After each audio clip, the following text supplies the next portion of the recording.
Bienvenidos terceros medios a esta nueva clase de metodología de la investigación.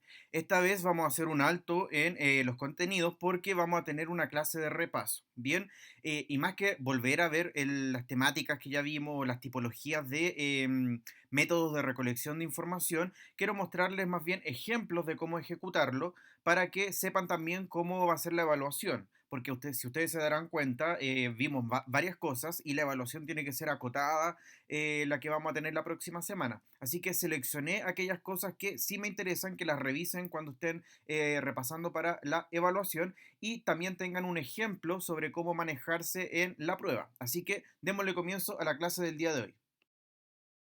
Y como les dije, no les puedo preguntar sobre todo, así que seleccioné los cuatro elementos principales que son los más comunes y que ustedes podrían utilizar en una futura investigación. Me voy a enfocar más bien en la elaboración de cuestionarios con preguntas cerradas, con los distintos tipos que revisamos durante este trimestre, la confección de una escala de Likert, que también es muy relevante, y también el proceso de confección de preguntas para una entrevista, en este caso enfocada en preguntas de carácter abierto, de acuerdo a la tipología que vimos, y también la creación de pautas de observación es lo que vamos a revisar hoy día. Por lo tanto, la prueba va a tener cuatro ítems: crear un cuestionario, crear una escala de Likert, crear una entrevista y crear una pauta de observación. Así de sencillo, y les voy a mostrar algunos ejemplos sobre cómo elaborar cada uno de ellos. Hola a todos, primera vez que me ven, creo, y ahora les voy a mostrar cómo desarrollar los cuestionarios de acuerdo a la tipología de preguntas que habíamos revisado y de acuerdo también a las plataformas que nosotros habíamos visto. En alguna ocasión yo les mostré Google Forms, pero descubrí que quizás Microsoft Forms tiene como más potencialidades para crear cuestionarios. Así que, importante esto. Así que les voy a mostrar un Forms que yo hice para que les pueda servir de ejemplo. Aquí ustedes claramente, bueno, todos tienen el correo institucional, así que automáticamente deberían tener acceso a Microsoft Forms, ¿ya? Aquí ustedes pueden ver que yo les puse el título, ejemplo de evaluación de metodología de la investigación, después yo les puedo compartir el link para que lo puedan consultar.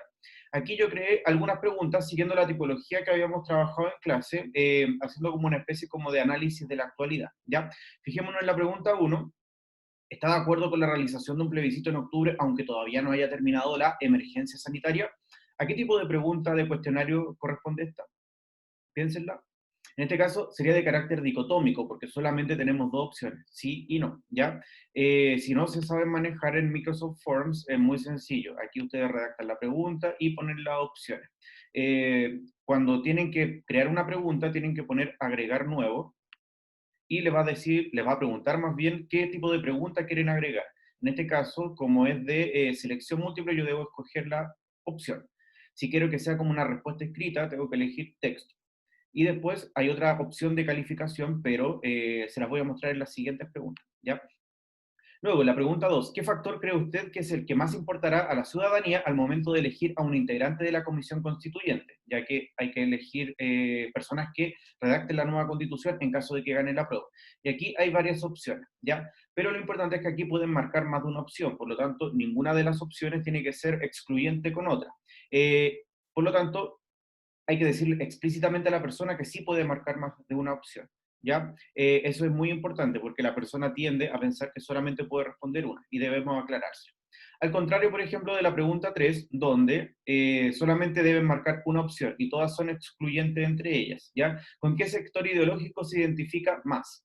Izquierda, centro derecha, derecha independiente, ¿ya? Aquí, por ejemplo, no podría darse el caso en el que yo me identifique como una persona de centro derecha y a la vez de centro izquierda, salvo Joaquín Lavín, pero normalmente eso no ocurriría. Ya, solamente una opción. Y la opción 4, ordene según sus preferencias de aprobación a los siguientes candidatos presidenciales. ¿Ya? Aquí Microsoft Forms nos da la opción de crear un tipo de pregunta así. Veamos, agregar. Si yo quiero crear una pregunta de ese tipo, tendría que ir a acá, elegir más opciones, más tipo de pregunta, y tendría que poner la opción clasificación. Eso me permite tomar una de las opciones. Bueno, como yo no estoy contestando la encuesta, no me permite, pero en general, si ustedes estarían contestándola, podrían llevar cada una de las opciones según el orden que ustedes quieran. Ya, aquí puse candidatos presidenciales, al que a ustedes más les interese podrían contestarlo, pero solamente el ejemplo. Y la pregunta 5 que nos permite una calificación, ¿ya? Si se fijan, recién les mostré donde aparecía la opción de agregar una pregunta con calificación, aquí, donde sale el dedito.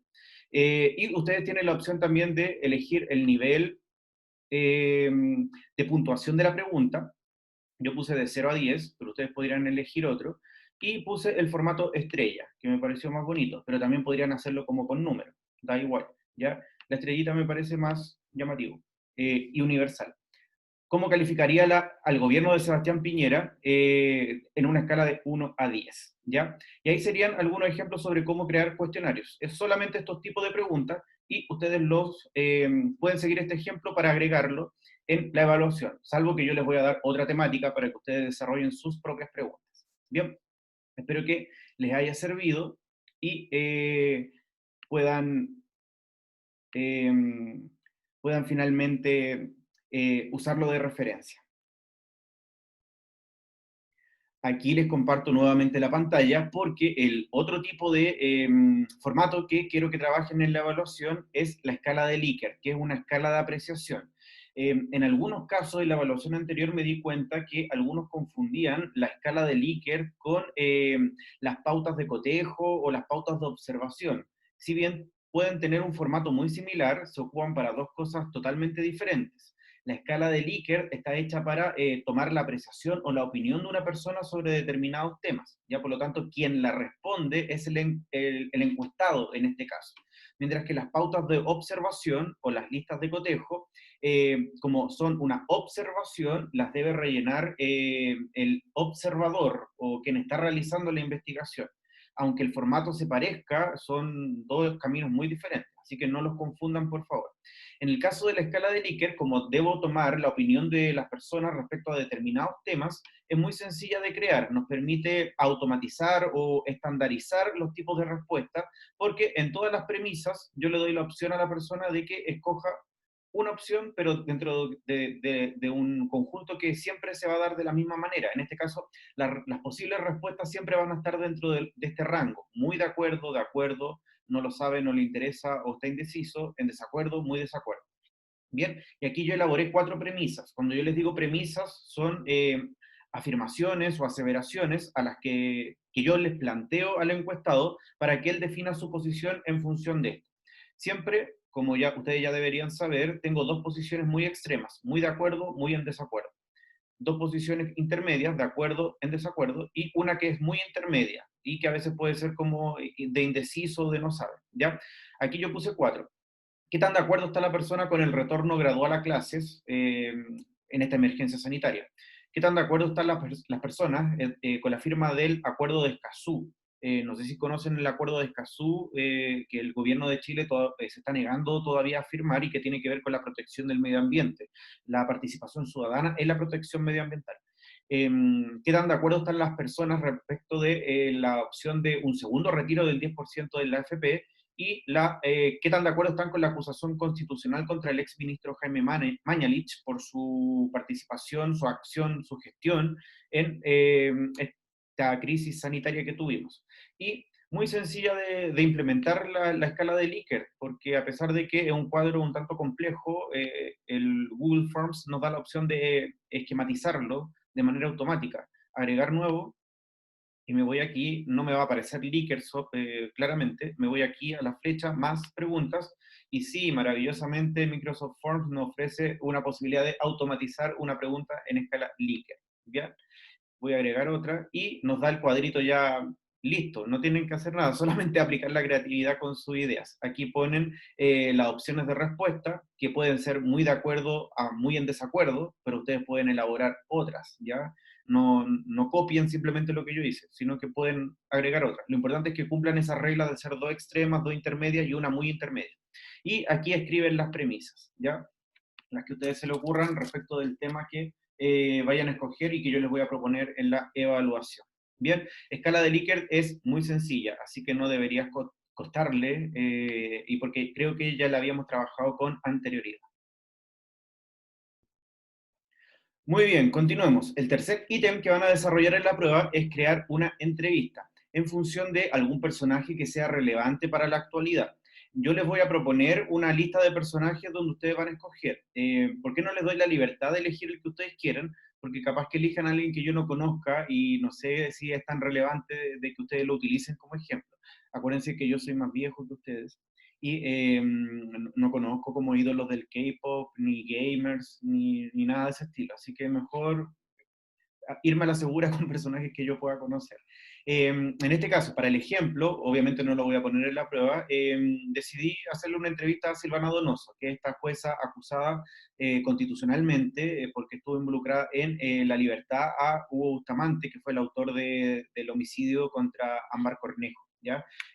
Podría haber sido cualquier personaje, pero me pareció pertinente mostrarle un ejemplo en algo más bien real. En este caso, si le hiciéramos una entrevista a ella, seguiríamos la tipología que revisamos en la clase que nos ofrecía Hernández Sampieri en su texto de Metodología de la Investigación.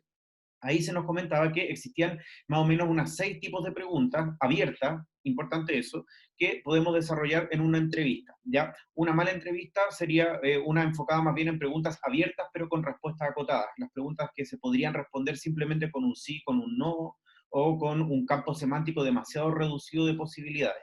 La pregunta abierta permite que el entrevistado, en este caso, se explaye con sus ideas, con sus sentimientos, con sus visiones. ¿Ya? Así que revisemos los 6 tipos de preguntas. La primera, ¿qué opina de la acusación constitucional que fue interpuesta en su contra en el Congreso? Lógicamente, la primera tiene que ver con la generación de una opinión por parte del entrevistado, y de hecho son muy fáciles de identificar porque la mayoría parte con esta premisa. ¿Qué opina usted sobre? ¿Qué piensa acerca de él? ¿Ya?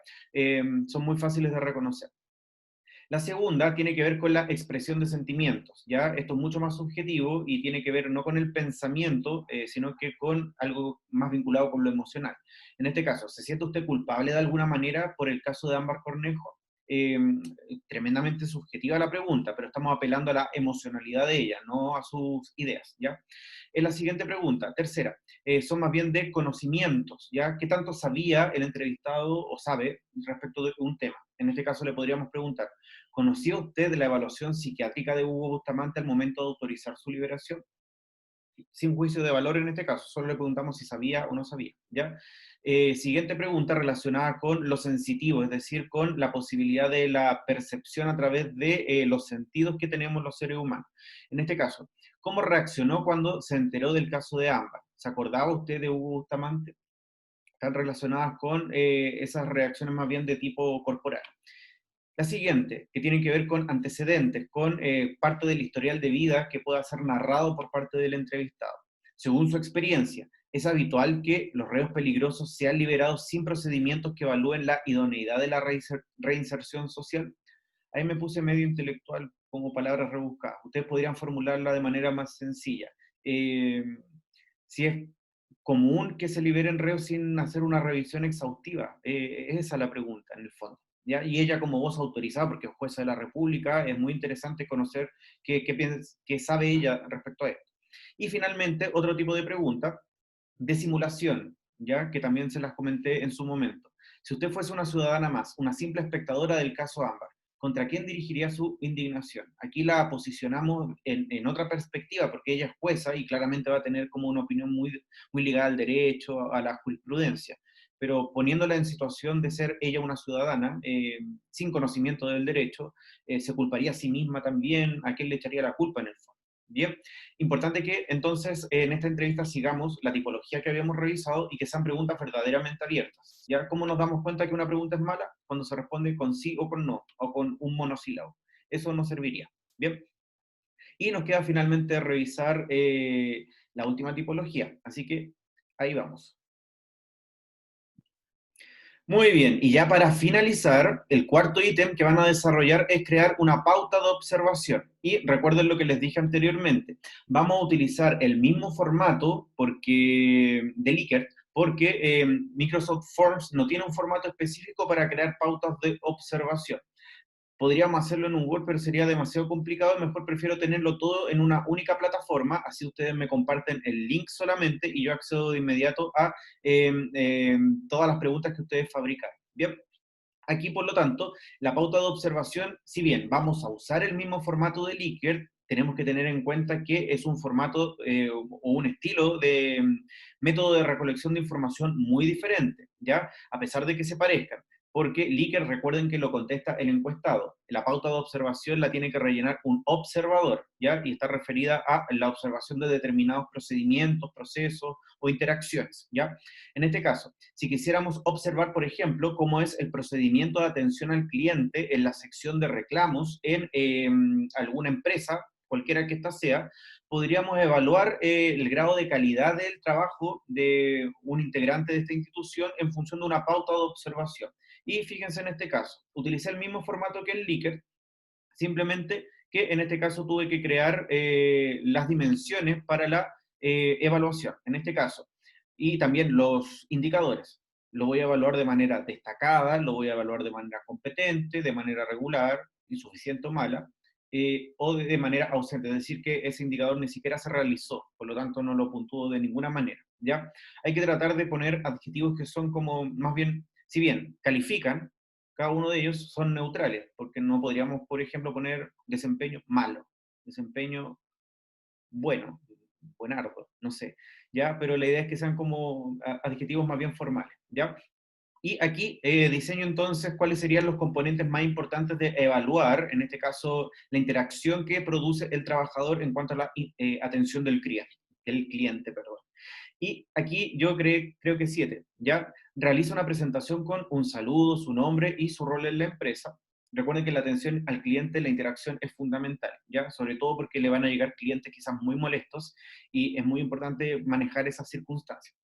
Segundo criterio, permite que el cliente exprese su reclamo dándole el espacio para explicarse. Realiza preguntas aclaratorias en forma amable para clarificar la información recibida. Mantiene una actitud tranquila y justa con el cliente, transmitiendo confianza y calma. Maneja situaciones de conflicto o agresividad por parte del cliente de forma hábil, propiciando la calma y claridad en sus respuestas. Yo trabajé una vez como telefonista para Movistar España y esto se presenta de manera muy recurrente. Después les podré contar alguna anécdota. Ofrece una respuesta rápida y clara respecto de cómo solucionar el problema, evitando derivar innecesariamente el problema a otras secciones. Y finalmente llega a acuerdo con el cliente para monitorear el cumplimiento de los acuerdos. ¿Ya? ¿Qué es lo más difícil de crear una pauta de observación?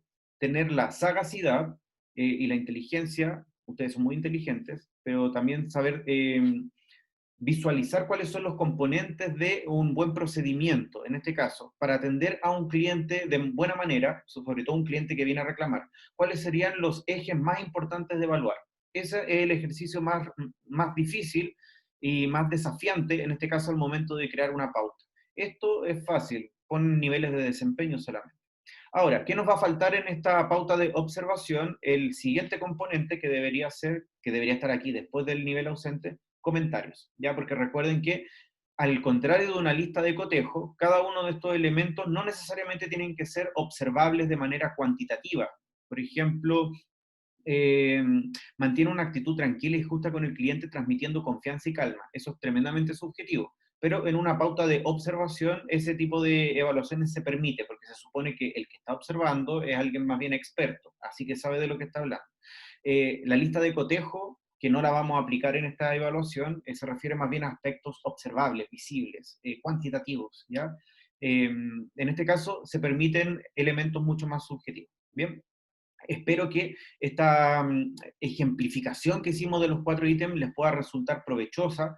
Yo les voy a obviamente compartir el link para que lo puedan consultar como ejemplo al momento de la prueba. Y también estoy atento a si les surgen algunas dudas o comentarios respecto de la clase del día de hoy. Pero en el fondo era un repaso y comentarles cuáles eran específicamente las preguntas que íbamos a trabajar en la evaluación. Así que eso, por ahora. Bueno, y ahora me desmaterialicé, soy solo una voz, y finalizamos la clase. La única recomendación, ensayen en Microsoft Forms o Google Forms para que no estén perdidos, ¿ya? Y vean los ejemplos, ¿ya? Cualquier consulta me la hacen a través del WhatsApp o a través de algún correo. Quedo atento y que estén súper bien en sus casas. Adiós.